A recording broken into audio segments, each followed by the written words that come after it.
പ്രധാനപ്പെട്ട ഭാഗങ്ങളൊക്കെ. അത് നിങ്ങൾ സ്ക്രിപ്റ്റ് ഡിസ്കസ് ചെയ്യുമ്പോൾ തൊട്ടേ പ്രേംനസീറിനെ പോലെ ആയിരിക്കണം അൾട്ടിമേറ്റ് ഒരു സൂപ്പർ സ്റ്റാർ, അങ്ങനെ തന്നെയായിരുന്നു നടികളുടെ ഒരു ഇനീഷ്യൽ തോട്ട്? അങ്ങനെയല്ല, പുള്ളി അതിനകത്ത് പറയുന്ന കുറച്ച് കാര്യങ്ങളുണ്ട്. റോസാപ്പൂ പിടിച്ച കിടക്കയല്ല സ്റ്റാർട്ട് എന്ന് പറയുന്നത്. അപ്പോൾ പുള്ളി നല്ല ഡിസിപ്ലിൻ ഉണ്ടായിരുന്ന ഒരാളാണ്. അതിനായിരുന്നു പുള്ളിയുടെ സക്സസ് പുള്ളി പറയുന്നത്. അത് ഒരു പോസിറ്റീവ് മെസ്സേജ് ആണ് കൊടുക്കുന്നതെന്ന് തോന്നുകയും ഈ സിനിമയിലെ ക്യാരക്ടറിന് അത് അങ്ങനെയാണ് വേണ്ടതെന്ന് ജനറലി പറഞ്ഞു വെക്കുന്നതിനേക്കാൾ ഈ ക്യാരക്ടറിന് അതായിരുന്നു ആവശ്യം. ഒരു ഡിസിപ്ലിൻ ഇല്ലായ്മ കൊണ്ടായിരുന്നു എന്നുള്ളതാണ് ഞങ്ങൾക്ക് തോന്നിയിട്ടുള്ളത്.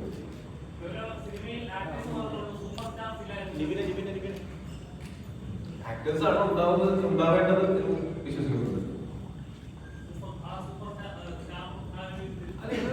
ഞാൻ പറയുന്നത് നമ്മുടെ ഏറ്റവും വലിയ സ്റ്റാറുകൾ ഏറ്റവും നല്ല ആക്ടേഴ്സും കൂടിയാണ്. അതുകൊണ്ട് നമുക്ക് സൂപ്പർ സ്റ്റാറിന്റെ അല്ലെങ്കിൽ ഇത് രണ്ടും കൂടെ മെയിൻറ്റെയിൻ ചെയ്ത് പോകാൻ പറ്റുകയാണെങ്കിൽ എപ്പോഴും പക്ഷേ ആക്ടർ പോലെ തന്നെയാണ് മുകളിൽ നിൽക്കേണ്ടതെന്ന് തന്നെയാണ് ഞാൻ വിശ്വസിക്കുന്നത്. നമ്മളെപ്പോഴും ആ സിനിമയിൽ ഇട്ട് കാണിക്കുന്നുണ്ട്. അതായത് ഒരു സൂപ്പർ സ്റ്റാർ ആകുമ്പോൾ ഒരു തവണ സൂപ്പർ സ്റ്റാർ ആയാൽ പിന്നെ അത് കീപ്പ് ചെയ്യണം, അത് പിന്നെ താഴെ പോകാനായിട്ട് പറ്റില്ല, അത് കീപ്പ് ചെയ്യണം. നമ്മുടെ ഈ സിനിമയിലെ ക്യാരക്ടർ അയാൾ ഒരു ആക്സിഡന്റൽ സൂപ്പർ സ്റ്റാർ ആണ്. അത് ഞാനൊരു പറഞ്ഞ പോലെ തന്നെ അതൊരു ഗരീബ സൂപ്പർ സ്റ്റാറിന്റെ കഥയിലിരിക്കുന്ന കഥ എന്നുള്ളതാണ് ഞാൻ. അത് ഈ ക്യാരക്ടറിന്റെ ഒരു തുടക്കം മുതലുള്ള ജേർണി കാണുമ്പോഴും അത് തന്നെയാണ് മനസ്സിലാക്കേണ്ടത്. അയാൾക്ക് ഏറ്റവും ബെസ്റ്റ് ഓപ്ഷൻ എന്ന് പറഞ്ഞാൽ അയാൾ ഫോക്കസ് തിരിച്ച് അയാൾ എന്താണോ അയാൾ ചെയ്യേണ്ടത്, അയാൾ ഒരു നടൻ എന്നുള്ള നിലയ്ക്ക് നടനമാണ് അയാൾ ചെയ്യേണ്ടത്. അതിലേക്ക് ഫോക്കസ് തിരിച്ചുകൊണ്ട് ഒരുപാട് ഡിസിപ്ലിൻ ആവുക. പെട്ടെന്ന് വരുന്ന പോലെ അയാളുടെ സ്റ്റാർഡും അയാളുടെ ചുറ്റുമുള്ള ഒരുപാട് ഈ പറയുന്ന പോലെ സൗകര്യങ്ങളും അയാളുടെ ഒരു എഫേർട്ടിനെ ബ്ലോക്ക് ചെയ്യുന്നുണ്ടെങ്കിൽ അതിൽ നിന്നൊക്കെ മാറി ആ എഫേർട്ടിലേക്ക് തന്നെ ഫോക്കസ് ചെയ്യണം. അയാളുടെ ജോലിയിൽ നിന്നാണ് അയാൾ എന്ത് ആഗ്രഹിച്ചാണ് സിനിമയിൽ വന്നത്, അതിൽ തന്നെ ചെയ്ത് കണ്ടിന്യൂ ചെയ്യുക, നല്ലൊരു നടനാവുക എന്നുള്ളത് തന്നെയാണ് ആ ക്യാരക്ടറെ സംബന്ധിച്ചിടത്തോളം തീർച്ചയായിട്ടും ആവശ്യമായിട്ടുള്ളത്. ഇപ്പൊ നമ്മൾ ഈ സിനിമയിലേക്ക് ഉണ്ടാവുന്നത് നമ്മുടെ ഡാൻസ് കാർഡ് ഉണ്ടാവുക. ഈ ഡാൻസ് കാർഡിൽ പല കാലഘട്ടത്തിലെ ടൈറ്റിൽ കാർഡുകളുടെ തീം ഉപയോഗിച്ചിട്ടുണ്ട്. അത് ശരിക്കും ഇന്നാട്ടിൽ ഭയങ്കരമായിട്ട് പ്രേക്ഷകരുടെ പ്രശ്നം കാട്ടുന്നുണ്ട്.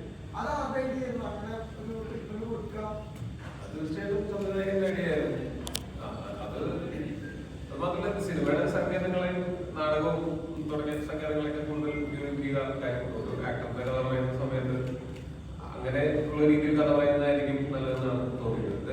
അൾട്ടിമേറ്റ്ലി ആ ടൈറ്റിൽ കാർഡൊക്കെ ഡെഫിനറ്റ്ലി അത് ടീം ഐഡിയ തന്നെയായിരുന്നു.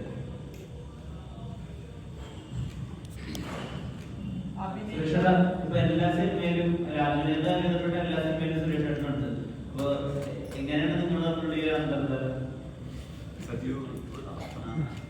സജീവമാണെന്നുള്ളതിന്റെ ഏറ്റവും വലിയ ഉദാഹരണമാണ് ജീന്റെ ഹായ് ഐ ആം ടോണി ഒഴിച്ച് ബാക്കി എല്ലാ സിനിമകളിലും അഭിനയിക്കാൻ ഒരു അവസരം കിട്ടിയിട്ടുള്ളതാണ്. ഞാൻ ഏറ്റവും അധികം വിശ്വസിക്കുന്ന ഒരു സമുദായമാണ്.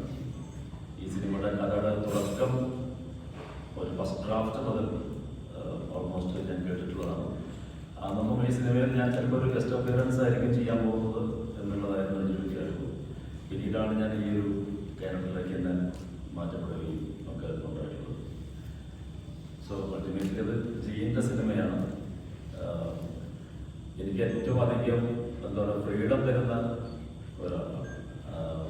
എനിക്കിതിനു മുമ്പ് പറയാൻ ചിലപ്പോൾ സച്ചി എന്ന എൻ്റെ സുഹൃത്തിനെ ചിലപ്പോൾ ഞാൻ ജീനെ പറഞ്ഞാൽ ഞാൻ അത്രത്തോളം അധികം വിശ്വസിക്കുന്ന അല്ലെങ്കിൽ ഇഷ്ടപ്പെടുന്ന എൻ്റെ സഹോദരനായിട്ടുള്ള ആൾക്കാരാണ്.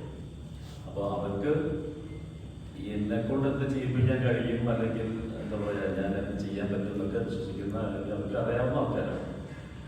അതുകൊണ്ട് തന്നെ ആയിരിക്കും മോർണിംഗ് ഷോ കഴിഞ്ഞ ശേഷം ഒരുപാട് നല്ല പ്രതികരണങ്ങൾ കിട്ടുന്നുണ്ട്. ഏറ്റവും വലിയൊരു ബാനർ മൈത്രി മൂവിംഗ് മേക്കേഴ്സ് വലിയൊരു പുഷ്പ വലിയൊരു ബാനറിൻ്റെ കൂടെ അതുപോലെ തന്നെ ഞാൻ ഇവിടെ കൂടെ ആദ്യമായിട്ട് ഒരു സിനിമയിൽ ത്രൂഔട്ട് അഭിനയിക്കാൻ കഴിയുന്നു. ഒരു വലിയ സപ്പോർട്ട് അതിൻ്റെ പുറകെയുണ്ട്. സംവിധായകന് മാത്രമല്ല എനിക്ക് സപ്പോർട്ട് തന്ന ആൾക്കാരും ഇതൊക്കെ തന്നെ സൗകര്യം എല്ലാവരും തന്നെ. പടം ആരംഭിക്കുമ്പോൾ തൊട്ട് തന്നെ ഈ ആക്ടേഴ്സ് തമ്മിൽ വലിയൊരു ബോണ്ടുണ്ടായിരുന്നു. അതൊരു വൈബ് ഒരുമിച്ചുണ്ടായിരുന്നു. ഒരു തരത്തിലുള്ളൊരു ഈഗോയോ അല്ലെങ്കിൽ ഒരു കോംപ്ലക്സോ ഒന്നും ഉള്ളിലുണ്ടായിരുന്നില്ല. എന്തെങ്കിലും ഒരു സീനിൽ ഒരു കാര്യം പ്രൊവൈസ് ചെയ്യുകയാണെന്നുണ്ടെങ്കിൽ അതിനെ സപ്പോർട്ട് ചെയ്യുന്ന ആൾക്കാരായിരുന്നു ഞങ്ങളുടെ നായകരും എല്ലാവരും.